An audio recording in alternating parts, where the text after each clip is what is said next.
Oh, thank you. First of all, I would have never known that I wasn't directing it because it didn't seem like that. It was just an interesting film, and I love the characters. Talk about the casting. It's important. Okay, thanks. So, with the casting, I really wanted to find someone that had the vulnerability that Reed Asselstein did, but also had the hoopla. What's that word? But also had the agency. So someone that had the vulnerability, but also the agency. Because even though she puts herself in these very vulnerable positions for the film, there's like this unapologetic kind of fierceness to it as well. And that was really, really hard to find because we auditioned a lot of actresses that had like a harshness to them, but they weren't able to kind of achieve that vulnerability. And also a lot of actresses that really, really played the role in kind of a very victimized kind of manner. And so Reed had just kind of the perfect combination of both, and also this amazing sincerity as well. So she was really special. It is. She was an interesting pick because I liked her character. You show it from her side, and then you switch over and talk about that. So the film, like as a whole, is one of the themes is the lack of context because there's these two characters that are spinning their wheels, in this dilapidated strip mall, but the world is kind of set up against them, right? They're set up to fail, and they don't know that, so they're trying really, really hard. And then, so Reed, like kind of on a smaller scale, she doesn't really know the context of her situation, which causes her to do the things that she does. And in order for the audience to truly feel that lack of context, I wanted to kind of remove information from them, from the story, so they kind of went through the narrative the same way that Reed did, and felt kind of the information that was missing. You have a tag in there called "A Small Slice of Real Life." Oh, yeah. That's interesting. Where did that come from? Oh, okay, so I wanted to make a film that was an authentic portrayal of like a very specific segment in the working class suburbs. I didn't feel like it was portrayed really well because it either goes into kind of like suburbs that are like Orange County, or suburbs that are like really kind of impoverished and so there's like somewhere in between there that I don't really feel like is portrayed well in mass media.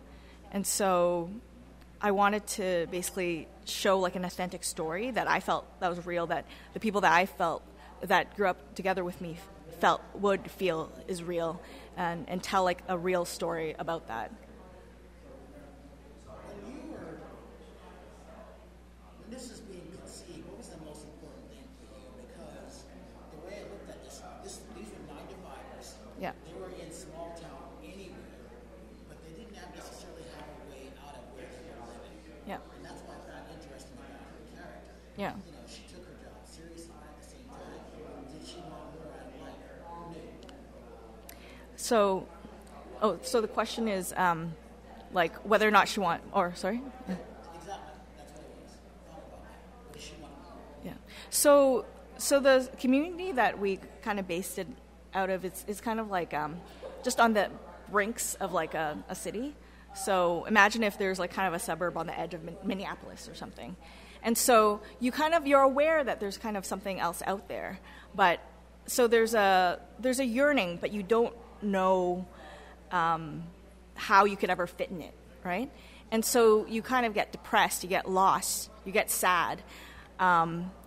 And then you just try to be really good at where you are because that's what you know, that's what you're good at. And so that's kind of her, like Betty's headspace. And one of the things is this loneliness, this kind of feeling that she has, she feels like it could be solved by this romantic relationship, right? And so, I think a lot of times when we're young, we think that's like the be-all, end-all that will make us all happy. And so that's where she's coming from. What do you hope the audience gets out of seeing this film? the message of this film is the fact that you're failing might not necessarily be because it's your fault. It might be because the system is against you, and maybe you're set up to fail. And it's kind of this comment on kind of this lie that's been told about, you know, the American dream. If you try really hard, you're gonna make it, right? And so, but it depends on so many other things, you know, luck, you know, connections, like, you know, health, right?